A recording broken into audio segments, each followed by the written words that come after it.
आइए रामायण पाठ में चलते हैं और पुण्य के भागी बने।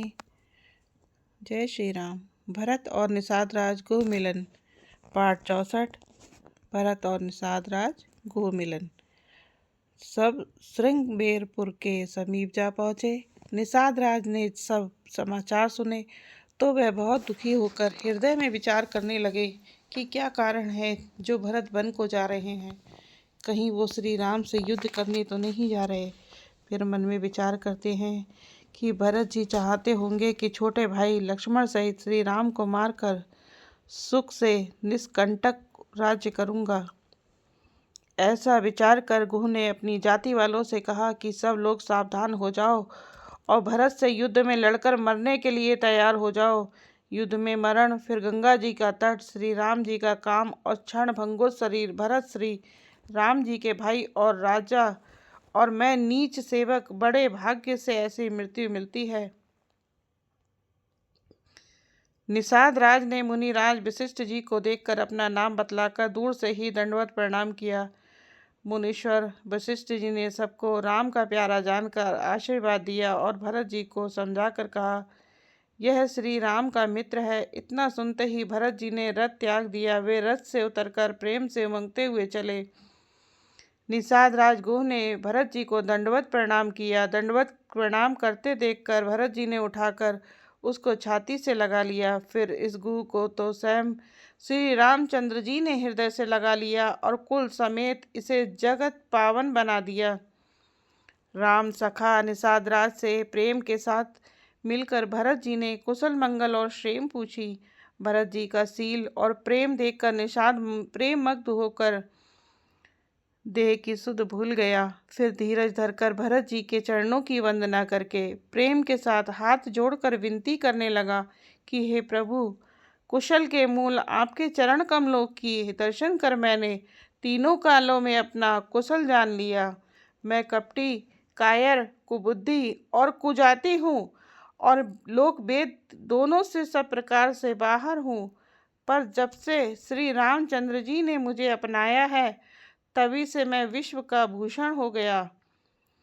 अब भरत जी महाराज पूछते हैं कि आप मुझे उस जगह लेके चलो जहाँ पर मेरे राम सोए थे, जहाँ पर मेरे प्रभु राम ने एक रात गुजारी थी।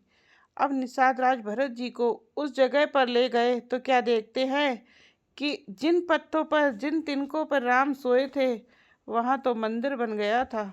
चारों ओर से उस स्थान को संरक्षित कर दिया था ताकि कोई छुए ना, कोई छेड़े ना। वो वैसा स्थान वैसा का वैसा ही था। लोग वहाँ पर मस्तक टेक रहे थे। जब भरत जी ने उस स्थान को देखा तो साष्टांग प्रणाम किया और वे उस स्थान की परिक्रमा करके प्रणाम करके कहते हैं कि यहाँ मेरे राम सोए हैं, तो ये स्थान मेरे लिए एक अयोध्या से कम नहीं है।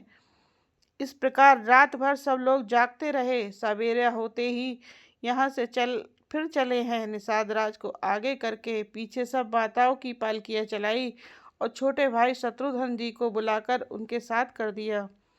फिर ब्राह्मणों सहित गुरु जी ने गमन किया। प्रेम में उमंग उमंग कर सीताराम सीताराम कहते हुए भरत जी ने तीसरे प्रहर प्रयाग में प्रवेश किया। उनके चरणों में छाले कैसे चमकते हैं जैसे कमल की कली पर ओस की बूंदें। भरत जी कहते हैं, मुझे न अर्थ की रुचि है, न धर्म की, न काम की और न मोक्ष की चाहता हूँ।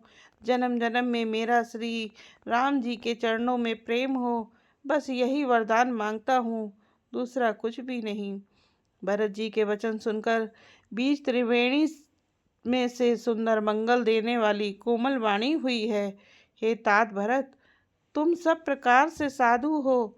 श्री रामचंद्र जी के चरणों में तुम्हारा अथाह प्रेम है। तुम व्यर्थ ही मन में ग्लानि कर रहे हो। श्री रामचंद्र जी को तुम्हारे समान प्रिय कोई नहीं है।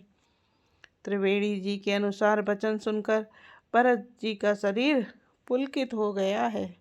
हृदय में हर्ष छा गया है। भरत जी धन्य हैं कहकर देवता हर्षित होकर फूल बरसाने लगे हैं। इसी के साथ ये रामायण पाठ का ये वाला भाग भी संपन्न हुआ। आप सब हमारे रामायण पाठ पर बने रहें और पुण्य के भागी बने। हमारे चैनल को लाइक शेयर सब्सक्राइब करें ताकि हम आपके लिए नए नए पाठ लेके आते रहें। जय श्री राम, जय वीर बजरंगबली।